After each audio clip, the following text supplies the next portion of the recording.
సాయిరామ్ అండి. శ్రీ శివసాయి సేవాపీఠం వారి ఆధ్వర్యంలో ప్రతి గురువారము చేస్తున్న అన్నదాన కార్యక్రమ వీడియోలలో ఈ వారం రుణానుబంధం గురించి మాట్లాడుకుందాం. ఈ రుణానుబంధం గురించి మాట్లాడుకునే ముందు ఈ అన్నదాన కార్యక్రమాన్ని చూస్తూ ఎంతమంది స్వీకరించడానికి పిల్లలు, పెద్దవాళ్లు ఎవరెవరు వచ్చారు, ఎంతమంది వచ్చారు ఈ వారం అనేది మీరు గెస్ చేయాలంటే ఈ వీడియోని చివరి వరకు చూడాలి.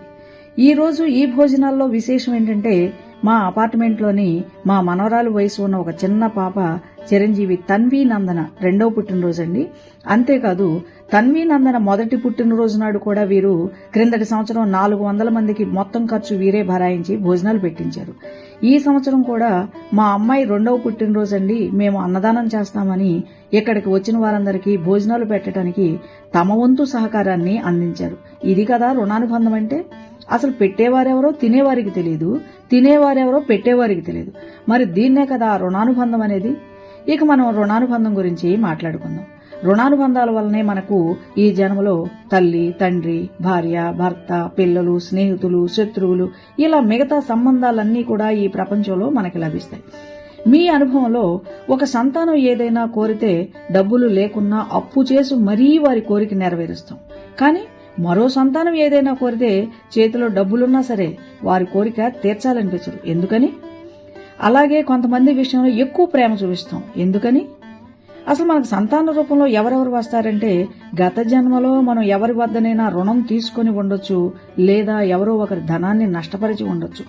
అటువంటి వాళ్ళు సంతాన రూపంలో మనకి జన్మించవచ్చు, లేదా ఏదైనా వ్యాధి రూపంలో మీ వద్ద ఉన్న పూర్తి ధనం ఖర్చు అయ్యే వరకు, ఆ పాత ఖర్చులు సరిసమానం అయ్యే వరకు మనతోనే ఉంటారు. జీవితమంతా ఏదో ఒక విషయంలో ఏడిపిస్తూనే ఉంటారు. ఇక తటస్థ పుత్రులు, వీళ్ళు ఒకవైపు తల్లిదండ్రులకు సేవ చేయరు, మరోవైపు సుఖంగా కూడా ఉంచరు. వాళ్ల మానాన వాళ్ళని వదిలేసి వెళ్తారు. గత జన్మలో మీరు ఎవరికైనా బాగా సేవ చేసి ఉండవచ్చు. అలా ఆ రుణాన్ని తీర్చుకోవడానికి మీకు కొడుకు లేదా కూతురు రూపంలో ఈ జన్మలో వస్తారు. మీరు గతంలో ఏది చేసుకున్నారో ఇప్పుడు అదే సంప్రాప్తిస్తుంది. లేకపోతే మనకు వృద్ధాప్యంలో గుక్కెడు నీళ్లు పోసేవారు కూడా మన వద్ద ఉండరు. ఏ జీవినైనా సతాయిస్తే ఆ జీవే ఈ జన్మలో మనల్ని సతాయించడం జరుగుతుంది. ప్రకృతి నియమం ప్రకారం మనం ఏది చేస్తే తిరిగి మనకు అదే వస్తుంది. చివరిగా ఒక మాట, తండ్రి, తాత ముత్తాతల ఆస్తిని, కర్మలను పిల్లలు అనుభవించే రుణం ఉంటేనే అనుభవించగలుగుతారు. అదే రుణానుబంధం. నేను, నాది, నీది అన్నది ఏదీ లేదు. అంతా రుణానుబంధం ప్రకారమే జరుగుతుంది.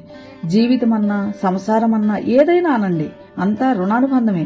మన రుణం తీరగానే ఈ బంధాలు కూడా దూరం అవుతాయి. కాబట్టి వేటి మీద మోహాన్ని పెంచుకోరాదు.